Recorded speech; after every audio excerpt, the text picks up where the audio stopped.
The Shur on Tefillah, we talk about Selichot, the Yemei Elul, we say Selichot every day. Now it's interesting that to make Selichot meaningful, we have to find out the meaning of some of the things. We have to find new insight in Selichot. Whenever that we find new insight in Selichot, makes the Selichot more meaningful. First of all, Chodesh Elul, the first thing that a person has to do, a person has to write a list of the things that he wants to accomplish. He wants to beg HaKadosh Baruch Hu. Imagine you are going to somebody, you want to ask something from him, but really you don't know what you want to ask. You don't know what are you asking. So generally, I'm going to do it to ask, to see, to entertain, to explore. Or somebody knows what he wants to ask. He's committed. He knows the agency of it. He knows how important it is. He knows how crucial that is for his life, for his family, for the Kahal Israel. Once the person puts attention and understands and realizes how important things are, then somebody, his wife was very sick, came to my Rosh Yeshiva and asked him, what should I do? How should I go about it? He told him that, do you remember when you were a child, you wanted something very badly, and you felt that if you don't have that, life is over, life is not meaningful for you, then you beg, you ask. Now the same thing, you have to go to HaKadosh Baruch Hu and beg him, ask him. Therefore, it's very healthy if you have a list of the things that you want to accomplish throughout the Selichot. You are asking the Bakesh from Hashem.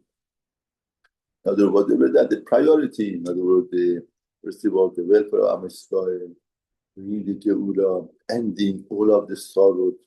How many sorrow, how much Rabbi Weissman was saying that there's a hospital, children's hospital in that neighborhood there, and there are 600 beds. 120 beds are children-free people in that hospital. So, people have Yisurim and Yisurim. So a lot of Yisurim, then to end up Yisurim. Then Nogia to Kahal Israel, and then it's Nogia to his own family, to his own children, to his own neighbors, to his own friends, and make a list of these. The same one to daven for Ilu Neshama of his father and his mother and his ancestor. There's a lot of things on the list that the person wants, and we should not take life as granted. Everything that every Meshulach that comes, somebody came Meshulach today to the Kollel. He had 4 times heart attack.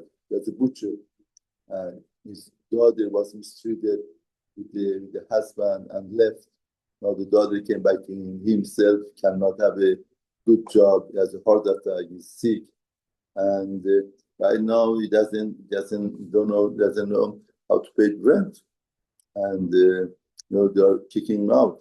Therefore, in life you have to take everything. Cannot take things as granted. Somebody went to visit a sick person, is confined in bed. It's a young person, but confined in bed. He wants to come for Selichot. He wants to come to heaven. He wants to have healing. He wants to take care of his family. He wants to get up. But it's a prison. He cannot. Therefore, first, the Kuda is, we have to understand, everything in is Zechut HaMet. Life is with Zechut HaMet. Therefore, if somebody doesn't have a goal or something, then he finds the word of the Selichot is repetition. He said one time, I didn't say second time, third time, fourth time. How many times you should say something? But somebody who knows the urgency, knows how important and crucial things are. Therefore he comes, it's a purpose, a goal. He finds the words are not enough. You need more words, more portions to say, more begging, more bevakish. Therefore, I think it's very important. Now, one of the things that I wanted to say today is that sometimes in Selichot we find things that goes by the order of Alef, Bet, Gimel, Dalet, and sometimes from the end to the beginning. All of them are remozim, and all of them has a lot of meanings into it. Let's say that if you look at the Viduy, Ashamnu, we saw Ashamnu, Achalnu, goes with Alef, Bet, Gimel, Dalet, He. Goes with the order of Alef, Bet. Now, Mefarshim say, why does he go with the order of Alef, Bet? What's the body? Alef Bet Chacham made it as a reason for it.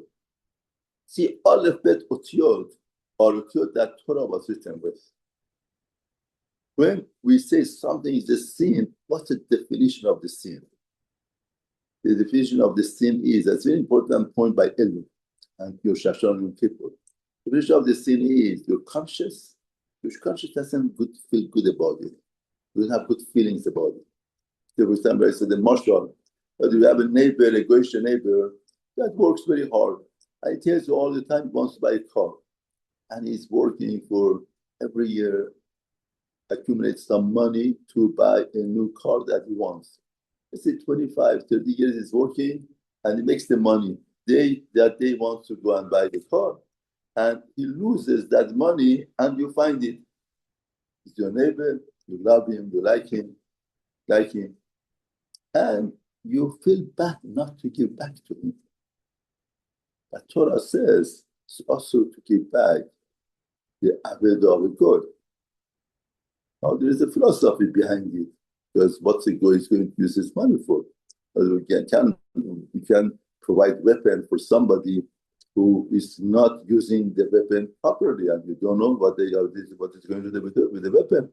Therefore, you are giving weapon to somebody to do wrong things.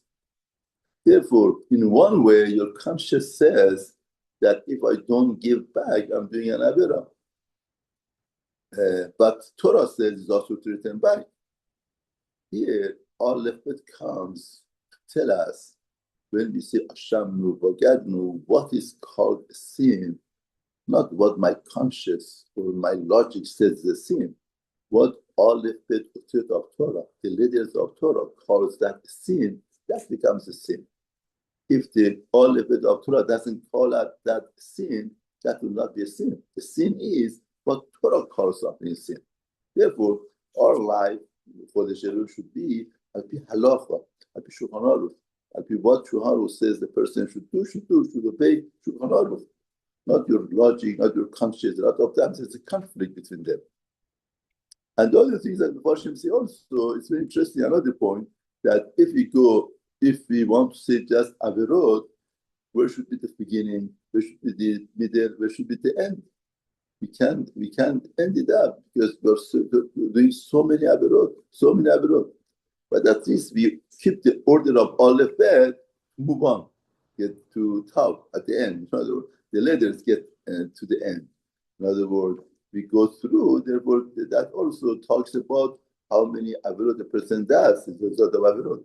But the point is like this, that and the person has to understand the meaning of it and should not slip through a little bit Havon or a little bit understanding. And even if Averot that he says is hard for him, at that time you should think, it's hard for me, you help me out.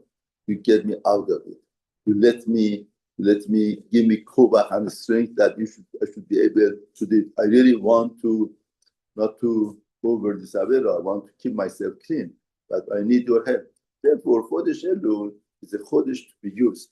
If you put it in the system and work it out in the right way, it would be really short demand, but the benefit and the outcome is so great, even though that's very short demand. Therefore, we have to use it properly.